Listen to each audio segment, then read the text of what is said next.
लावारिस लड़की ने अपने रजवाड़े महल में रखा पहला कदम। आंखें खोलो माँ, आंखें खोलो।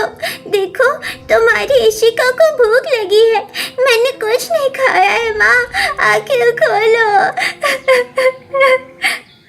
इशिका, मेरी बच्ची, रो नहीं, संभाल खुद को, ऐसे हिम्मत नहीं हारते। काकी काकी, मेरी माँ आंखें क्यों नहीं खोल रही है? अब तेरी माँ कभी नहीं उठेगी बच्ची, कभी भी नहीं। बहना, तू तो सारी जिंदगी मेहनत करते करते ही गुजर गई, कभी भी अच्छे दिन ही नहीं देखे। कम से कम अपनी बेटी की डोली उठने तक जी लेती। हाय बेटा, वक्त किसी के लिए नहीं रुकता है। इस बेचारे की जिंदगी में ये सब झेलना ही लिखा हुआ था, तो ये झेल गई।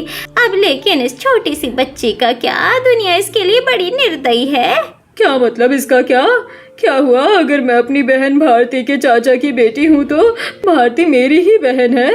वो भी अपने घर में अकेली थी और मैं भी इकलौती हूँ। हम दोनों एक दूसरे के लिए जान भी दे सकते हैं। इसकी बच्ची मेरी बच्ची है, मैं इसको पालूंगी, अपने साथ लेकर जाऊंगी। ठीक कहा, सभी को ऐसी ही माँ से मिलनी चाहिए, क्योंकि माँ के बाद अगर दुनिया में किसी इंसान का माँ जैसा दर्जा है तो वो माँ सी ही है। चलो चलो, अर्थी उठाओ। राम नाम सत्य है, राम नाम सत्य है। कहाँ लेकर जा रहे हो मेरी माँ को? कहाँ लेकर जा रहे हो? छोड़ दो, छोड़ दो। रुक जा मेरी बच्ची, रुक जा। तुझे तो मैं अपने घर में अपनी औलाद से भी बढ़कर प्यार दूंगी। चल तू मेरे साथ चल, और रो नहीं, क्योंकि तू रोएगी तो मेरा दिल टूट जाएगा। उस दिन मुझसे बस मेरी माँ नहीं, मेरा सुकून, चैन सब कुछ छिन गया था। मेरी माँ गई तो सब चला गया। मेरी माँ से मुझे कहकर तो ये लाई थी कि वो मुझे अपने घर की इज्जत बनाएंगी, लेकिन कुछ ही दिनों के बाद मैं इन लोगों को बोझ लगने लगी। क्या बड़बड़ लगाई हुई है तूने? बोल, नाश्ता बना की नहीं? हाँ मासी माँ, बन ही गया है। ये जो तेरे अंदर की सुस्ती है ना, ये को नेस्ती तू फैलाती है, इसको जरा सा कम कर दे। समझ आया तुझे? कछुए जैसी रफ्तार में काम करेगी ना तो तेरे मौसा जी तुझे हाथ पकड़कर बाहर खड़ा करने में देरी नहीं करेंगे। चल अब जल्दी से नाश्ता बना। मासी माँ, मैं बस मौसा जी का ही चीनी वाला पराठा बना रही थी, बस बन गया, लाती हूँ। इशिका ने ऐसे बोलकर जल्दी से पराठा तैयार किया, जिसके बाद उसने सभी के लिए टेबल पर उसे लगा दिया और सभी नाश्ता करने को आ गए। ऐसे में इशिका सभी को नाश्ता करवाने के लिए खड़ी हुई थी। हाय, क्यों रे अंधे, तुझे दिखाई नहीं दे रहा है? मैं पूरे के पूरे टेबल पर लटक गई हूँ। चल पराठा दे। जी। इशिका, जरा पानी लाना, वो भी बर्फ डालकर। लाती हूँ। अरे नहीं, बस 10 बजने ही वाले हैं, मैं आज फिर से लेट हो जाऊंगी। इशिका सभी काम भी कर रही थी और घंटा भी देख रही थी। कुछ ही देर में उसने सभी का नाश्ता करवा दिया, जिसके बाद वो जल्दी जल्दी बर्तन समेटने लगी कि तभी क्यों री? ओ लावारिस! जी मौसा जी। काम पर नहीं जाना है तुझे? हाँ, काम पर हाँ जाना है ना, मैं बस ये बर्तन समेट कर जा रही हूँ। तो जल्दी से अपनी शक्ल को यहाँ से दफा क्यों नहीं करती है? एक तो पता नहीं तेरे हाथ किस रफ्तार से चलते, दुनिया भर की सुस्त है तू। जल्दी से निकल यहाँ से, नहीं तो वो वैद्य तेरे पैसे काट लेगा। जी मौसा जी, मैं जाती हूँ। इशिका के जालिम घर वालों ने एक वैद्य की दुकान में उसे लगवाया था ताकि वो घर में 4 पैसे कमा कर ला सके, लेकिन इस सब के बाद भी उसको घर में बोझ समझा जाता था। इशिका बेचारी अपनी माँ की चचेरी बहन यानी कि अपनी मौसी के घर में रहती थी, लेकिन वहां उसको कोई अपने घर की मेंबर नहीं समझता था, बल्कि उसको लावारिस और बोझ के ताने दिए जाते थे। वो एक वैद्य की दुकान पर काम करती थी और आज भी सुबह का काम खत्म करके वो वैद्य के पास पहुंच गई। आ गई इशिका बिटिया? जी वैद्य जी। क्या हुआ, तेरी आंखें क्यों गीली हो रही हैं? कुछ नहीं वैद्य जी, बस वो माँ की थोड़ी याद आ रही थी। जरूर उस चंडाल ने कुछ कहा होगा तुझसे, है ना? छोड़ो ना वैद्य जी, कोई फायदा है ये सब बोलने का?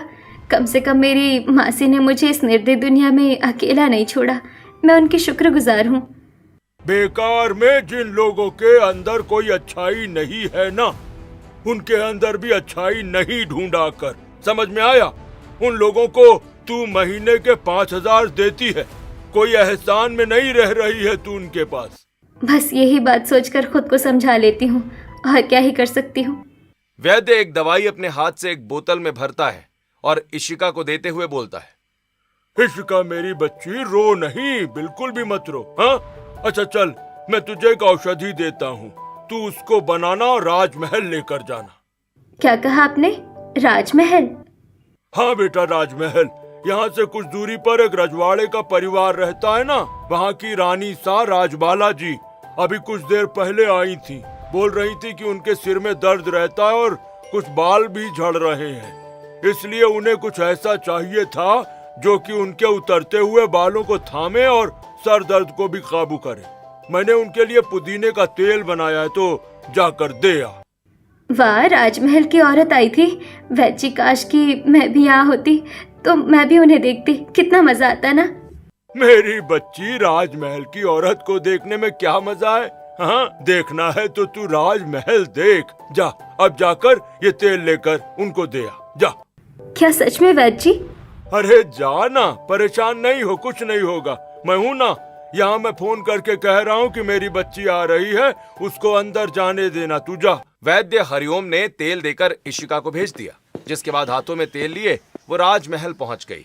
उसके कदम लड़खड़ाने लगे और इशिका गौर से उन ऊंची दीवारों को देखने लगी। हाँ भाई, कहाँ जा रही हो? वो रानी सा ने तेल। इस लड़की को अंदर आने दो।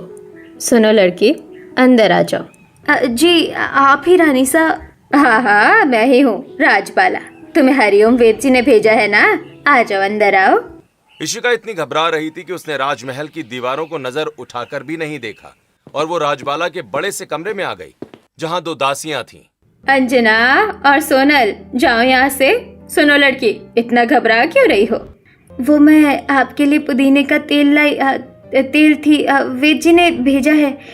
इसको आप सर पर दिन में 2 बार लगाना, देखना आपके बाल भी झड़ना बंद हो जाएंगे और सर दर्द भी नहीं रहेगा। हाँ, मुझे सर दर्द तो बहुत ही ज़्यादा है। शुक्रिया, तुम इसे यही रखकर जा सकती हो। जी। इशिका ने तेल को रखा, जिसके बाद वो बिना नजर उठाए वहां से आ गई। अजीब ही लड़की थी, मैं बोल रही थी और खुद नजर ही नहीं उठा रही थी। चलो, अच्छा है। माँ, ये लड़की कौन थी जो अभी गई? कुछ नहीं, मेरी दवाई रखने को आई थी। मेरी प्यारी शहजादिया, क्या कर रही है आज? माँ, हमारा ना घर में मन नहीं लग रहा है, हमें कहीं जाना है। अभी तो कोई भी ऐसा नहीं है जो तुम्हें कहीं लेकर चला जाए। चलो, तुम्हारे भाई को आने दो, जब वो आ जाएगा तो उसके साथ मैं तुम्हें घूमने भेज दूंगी। राजबाला ने ऐसे बोलकर बात को खत्म कर दिया तो वहीं इशिका कांपते हुए वापस आ गई। मैं आ गई वैद जी। क्या हाल है बेटा, कैसा लगा राजमहल? जाइए वैद जी, मुझे लगा था कि मैं जाऊंगी और सब सही रहेगा, लेकिन ऐसा तो कुछ भी नहीं हुआ। आपको पता है, वहाँ जाते ही मेरे कदम खुद ब खुद लड़खड़ाने लगे। वो जगह मेरे लिए थी ही नहीं। अरे ऐसा कुछ नहीं है, बस तू ऐसी जगह पर रहने लगी है ना जहाँ तुझे कुछ नहीं समझा जाता है।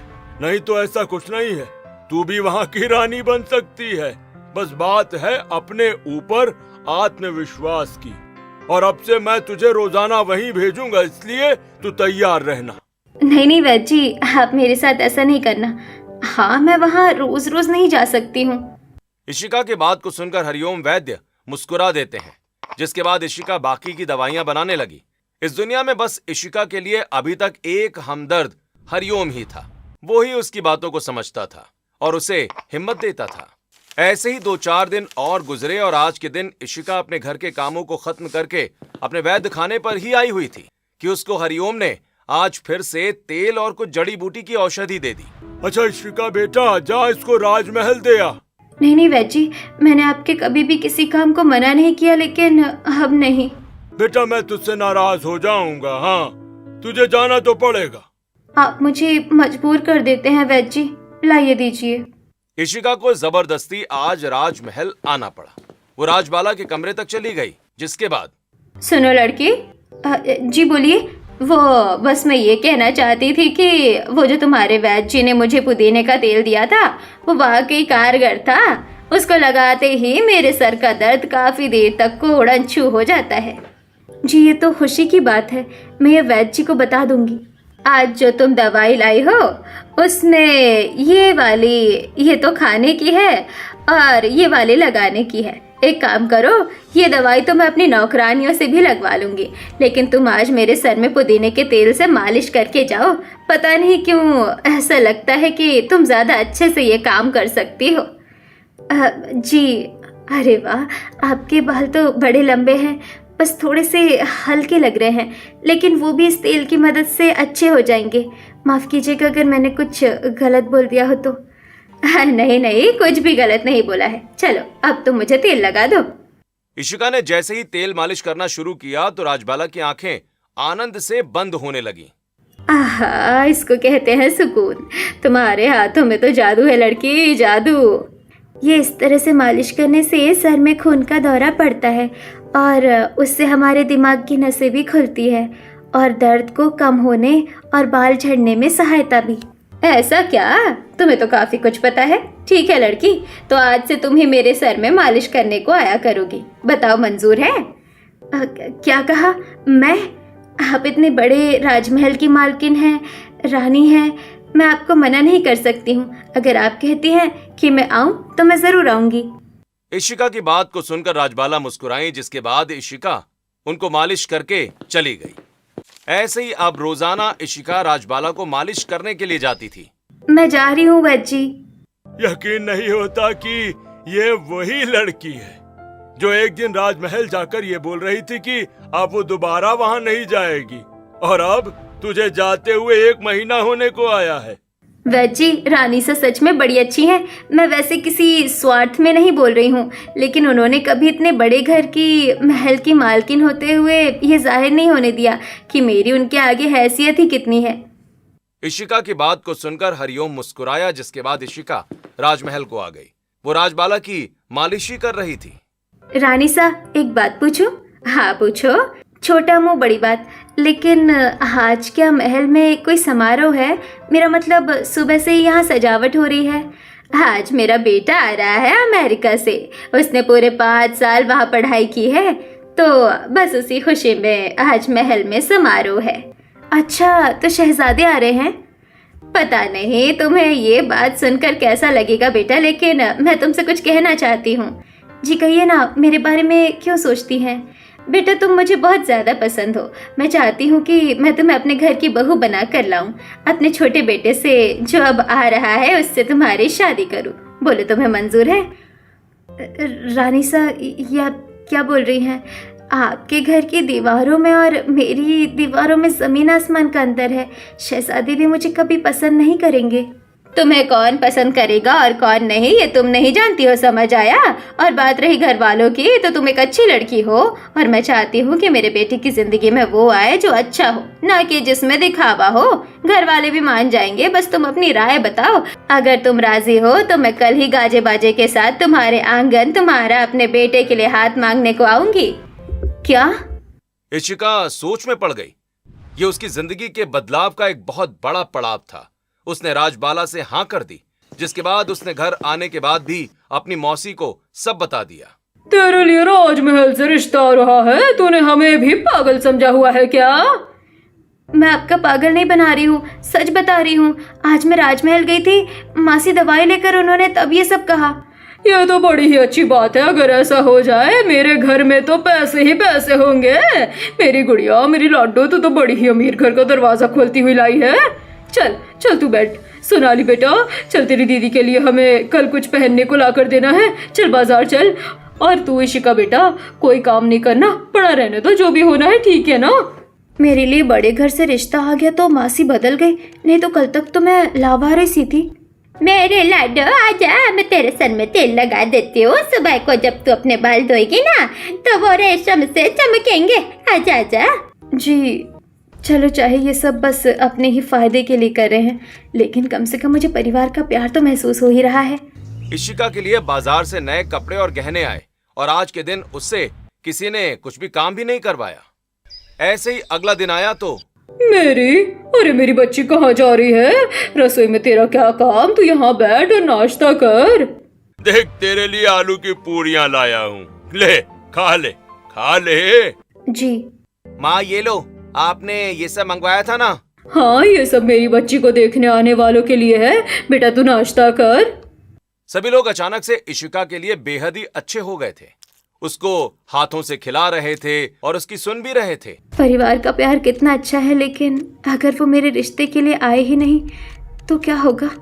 एक तरफ इशिका ऐसे ही सोच रही थी तो वहीं दूसरी तरफ, कहना तुझे इतनी देर लग रही है ऋषि? माँ बस मैं आ ही रहा हूँ, 1 घंटे में पहुँच जाऊंगा। ठीक है। सासू माँ जरा ये बर्फी देख ले, ठीक है या और थोड़ी सी मीठी करनी है? नहीं नहीं, मेरे बेटे को कम ही मीठा पसंद है, तो बस ज्यादा मीठा नहीं करो। अच्छा, बाकी की सजावट हो गई है ना? हाँ, उसमें तो कल से ही लगे हुए हैं, सब हो गया है। अब तो बस देवर जी के आने की ही देरी है। शीतल जो कि राजबाला की बहू थी ऐसे बोलते हुई चली गई। एक तरफ इशिका के घर में रजवाड़ों का इंतजार हो रहा था तो वहीं ऋषि अपने घर देर से पहुंचा और हाय, मैं वारी जाऊं, मैं सदके जाऊं, मेरा लाल आ गया, मेरी आंखों का तारा मेरा ऋषि। ये अपने साथ किसको लाया है?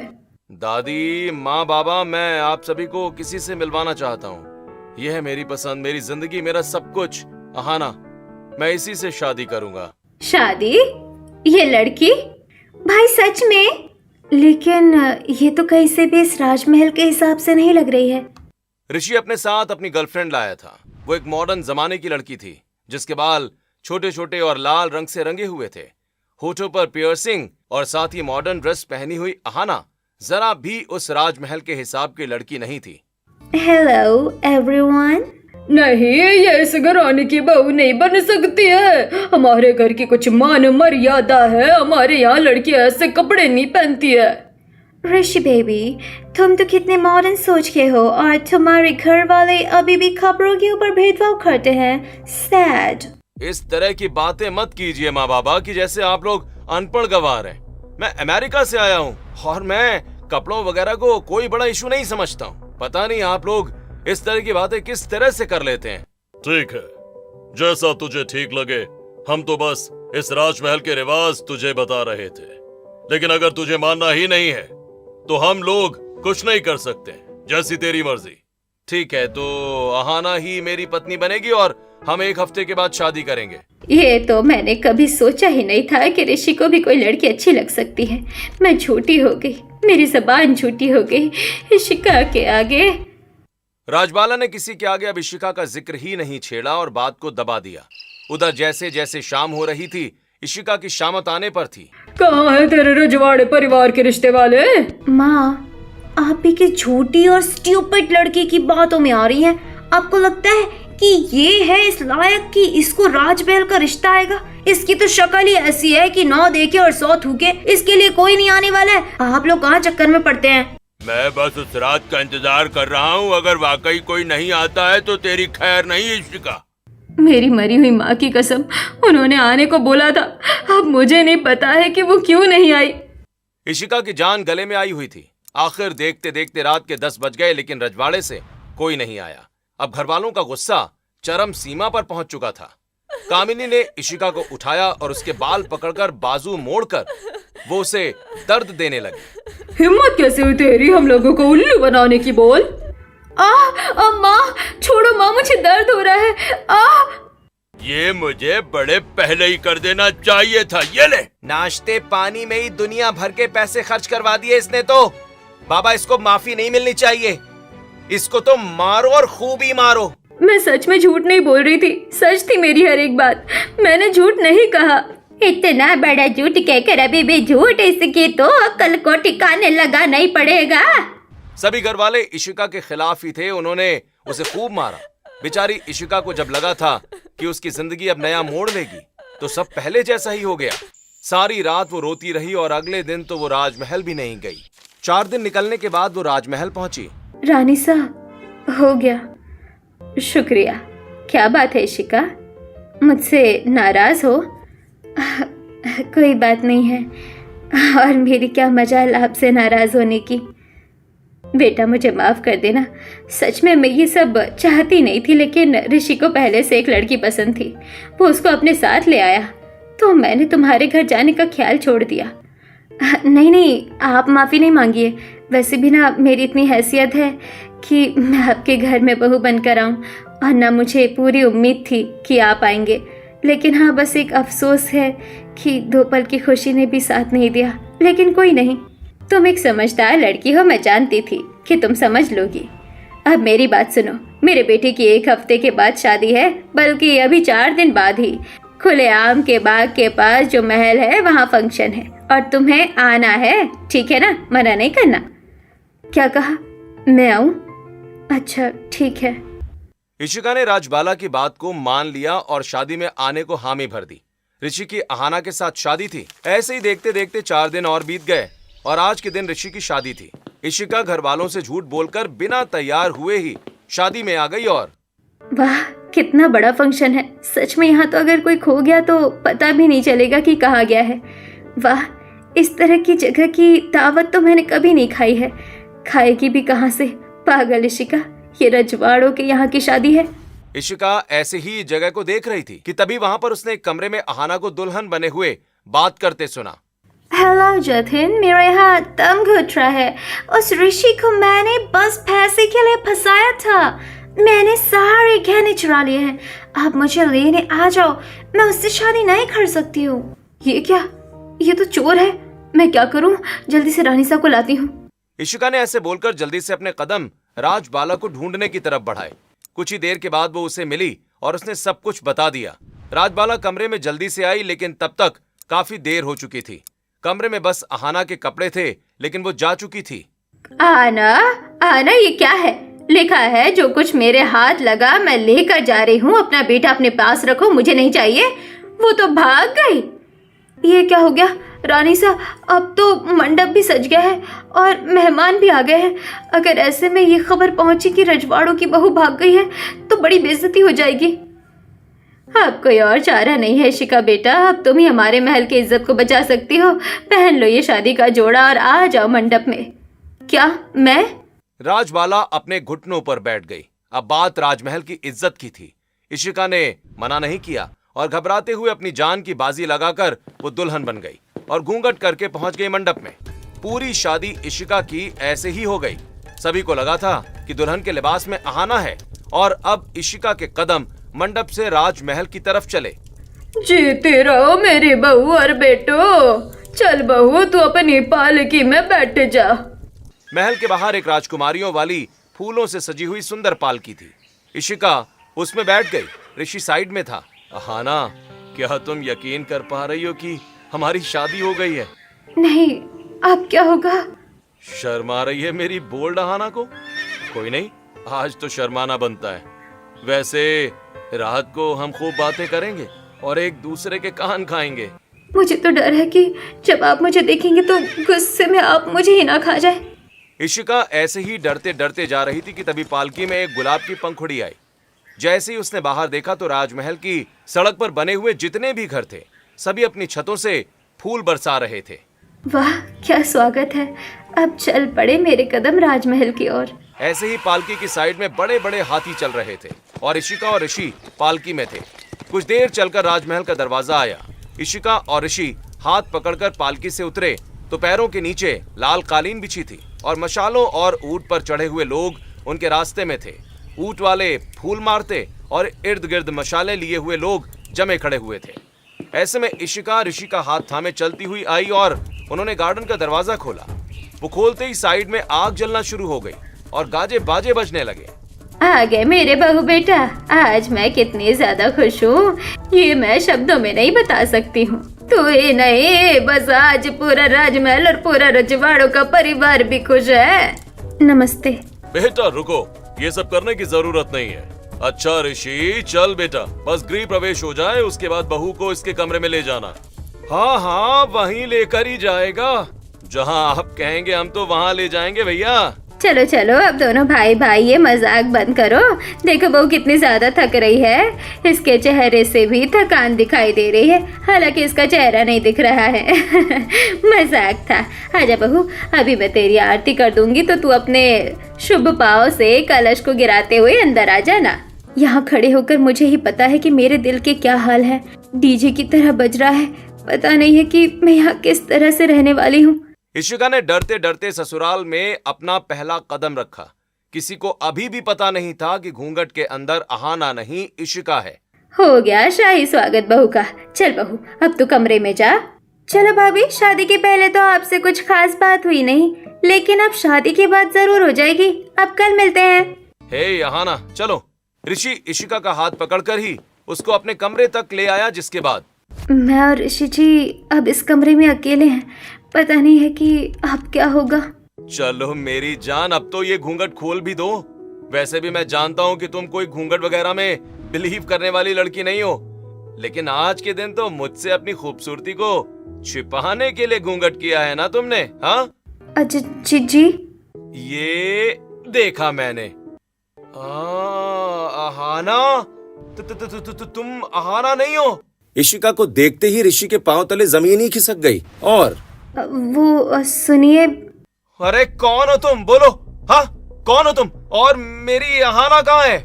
ऋषि जोर जोर से चिल्लाने लगा, जिसकी वजह से सभी उसके कमरे में भर गए और सभी ने इशिका को देख लिया। ये तो वो लड़की है जो माँ जी के लिए तेल लाया करती थी। ये तेल लाने से देवर जी के मंडप तक पहुंच गई। ये जरूर कोई चोर है, इसको भगाओ।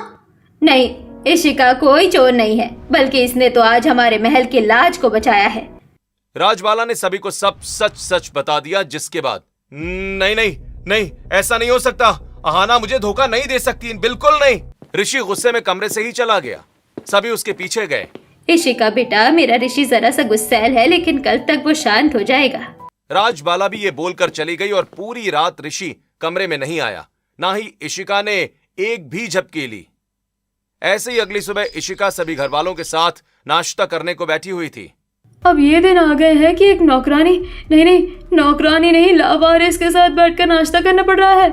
जबान को संभाल शीतल, अब ये तेरी देवरानी है। ऋषि आ गया। ऋषि बेटा, आजा नाश्ता कर ले। यहाँ एक चेहरा ऐसा है दादी, जिसको देखने के बाद मेरा निवाला भी हलक से नहीं उतरेगा।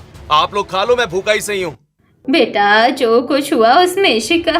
बस माँ, मेरे सामने आप इसकी बड़ाइयाँ नहीं मारना, क्योंकि मैं सच का पता लगा कर रहूंगा। ऋषि ऐसे बोलकर चला गया। इशिका को अपने बारे में ऐसी बातें सुनकर बुरा लग रहा था, लेकिन वो कर भी क्या सकती थी। ऐसे कुछ दिन और बीते और आज के दिन।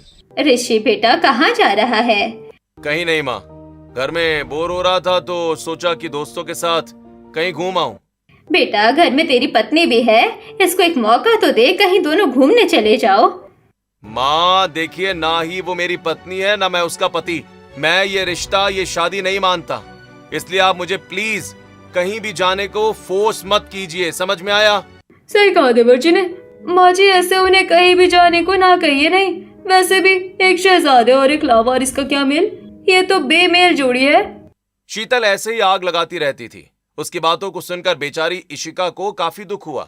ऐसे ही कुछ दिन और बीत जाते हैं और अभी भी इशिका और ऋषि के रिश्ते में कोई सुधार नहीं था। वहीं दूसरी तरफ उस इशिका की शादी तो सच में रजवाड़ों में हो गई, लेकिन अब हमारा क्या होगा? कहीं हमारे घर सेना आ गई तो? हमने तो उसे बहुत सताया है। अरे ऐसा कुछ भी नहीं होगा कामिनी, बेकार में खुद तो डर रही हो और मुझे भी डरा रही हो। कुछ नहीं होगा, बस उसके मामलों में दखल अंदाजी नहीं करना, उसका मुंह भी नहीं देखना, तो हम ठीक रहेंगे। कामिनी और रितेश को अपनी परवाह थी, लेकिन यहाँ इशिका को भी उसके पति का प्यार और अपनापन नहीं मिल रहा था। नहीं चाहिए था मुझे रजवाड़ों का परिवार, नहीं चाहिए था ये पैसा, ये अमीरी। कम से कम भगवान जी अच्छा प्यार करने वाला पति तो दे ही देते। किसी का प्यार नहीं मिला मुझे। इशिका बेचारी अकेले में ही अपना दुख खुद से बांट लेती थी। ऐसे ही अब उसकी शादी हुए 6 महीने होने को आए थे, लेकिन अभी तक कुछ नहीं बदला था। आज के दिन इशिका अपनी सास राजबाला के साथ मंदिर आई हुई थी कि उसे मंदिर की सीढ़ियों पर एक लड़की दिखाई दी, जिसको देखकर दोनों की आंखें फट गईं। आहाना, तू? भगवान के नाम पे आप लोग मुझे, तुम्हारी ये हालत, मैंने बहुत गलत किया। आपके मंडप से भाग गए, लेकिन जिसके लिए मैंने ये सब किया था उसने मुझे भी धोखा दे दिया। अब मैं अकेली हूँ, मुझे माफ कर दीजिए। आहाना की ये हालत देखकर राजबाला और इशिका ने उससे कुछ कहा नहीं और वो घर आ गईं। कुछ देर के बाद ऋषि जब आया, मुझे आपसे कुछ बात करनी है। लेकिन मुझे नहीं करनी। आपका खोया हुआ प्यार मुझे मिल गया है, वो मंदिर में है, हालत खराब है। आप चाहे तो आहाना को घर में ला सकते हैं, वो अपनी गलती पर शर्मिंदा है। आप मुझे तलाक दे देना और उससे दोबारा शादी कर लेना, यकीनन वो अब धोखा नहीं देगी। इशिका की बात को सुनकर ऋषि हक्का बक्का रह गया और बिना किसी को बताए वो इशिका को मंदिर ले गया जहां अहाना थी। सब खत्म हो गया, मेरे मांग का सिंदूर भी अब चला जाएगा। अहाना? ऋषि, मैं अपने किए पर बहुत ही शर्मिंदा हूँ। होना भी चाहिए, लेकिन मुझे खुशी है कि मुझे इशिका जैसी पत्नी मिली। तुम्हें पता है, मैं तुमसे अभी कुछ मिनट पहले भी प्यार करता था, वैसा ही जैसे पहले था, लेकिन इशिका की सच्चाई और अच्छाई ने मुझे जगा दिया। मैं तुम्हारे लिए इससे लड़ता रहा, जबकि ये मेरी असली हमदर्द थी। अहाना, मैं आज अपनी पत्नी के साथ आया हूं ये कहने कि अब तुम्हारी मुझे कोई जरूरत नहीं है। ये कुछ पैसे हैं, ये रख लो, तुम्हारे काम आ जाएंगे। एक कमरा ले लेना और शुक्रिया मेरी पत्नी की अहमियत और अच्छाई मुझे दिखाने के लिए। ऋषि जी। हाँ इशिका, अब मुझे किसी और की नहीं, सिर्फ तुम्हारी जरूरत है।